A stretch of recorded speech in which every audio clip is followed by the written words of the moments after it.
Good afternoon. Pastor Jed here. And with this week's Elder Blip, I wanted to share with you one of my favorite things about this time of year. And as I look around, I step outside of my house. I see the trees are changing, and as the evenings kind of draw to a close sooner and sooner with our sunsets, and just admiring the beauty that we have in this valley. I thought about what to share today, and I just, when we look at that beauty, do we praise the beauty, or do we praise the God that's responsible for it? This Sunday, I encourage folks to read from the book of Job. And throughout Job, you see Job and his friends trying to grapple with God, to grapple with God's wisdom and God's the way that God works. And truth be told, you and I will never be able to wrap our minds around this great and amazing God that we serve. But as we come to this season where we see the seasons changing and the leaves changing, and we begin to see cool nights and warm days of fall, I want us to consider this God that is working even in the creation around us.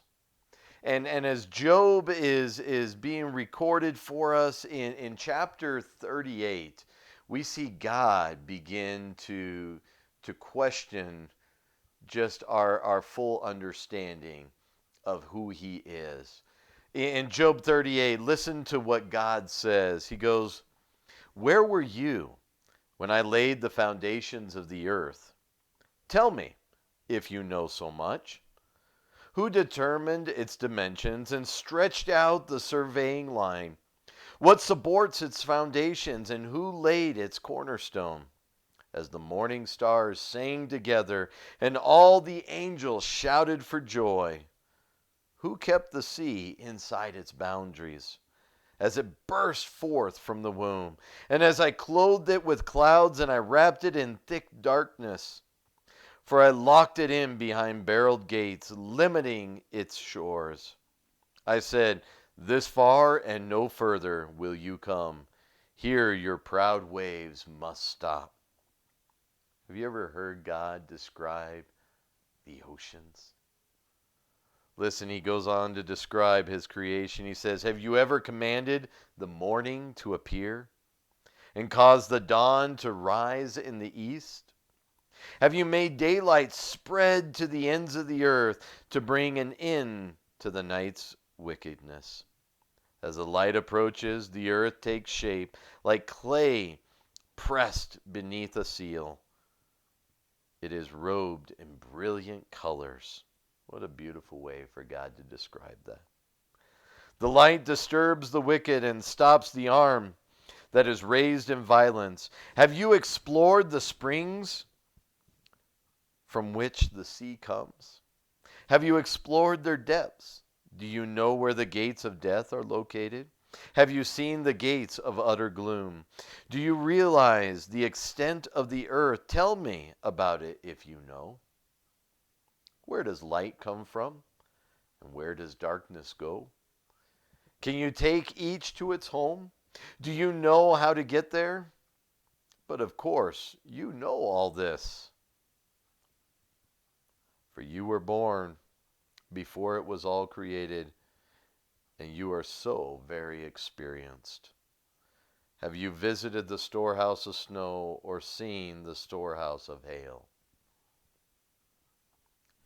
We can't even come to this and begin to fathom all that God is saying. This is all created by me. God then goes on to describe the stars. Look down in verse 31. "Can you direct the movement of the stars, binding the clusters of the Pleiades, or loosening the cords of Orion? Can you direct the constellations through the seasons, or guide the bear with her cubs across the heavens? Do you know the laws of the universe? Can you use them to regulate the earth? Can you shout to the clouds and make it rain? Can you make lightning appear and cause the strikes as you direct? Who gives intuition to the heart and instinct to the mind? Who is wise enough to count all the clouds? Who can tilt the water jars of heaven when the parched ground is dry and the soil is hardened into clods? God describes the morning and the setting of the sun. He describes his oceans and the boundaries with which he places them in. He describes the stars and the constellations and how he uses them for the seasons. And you and I, as we gaze at those things, are in awe and wonder. Next time you look to those things, I encourage you not only to be in awe and wonder of what your eyes see, of what you're able to take in, but as you do, contemplate the God that has created all of this.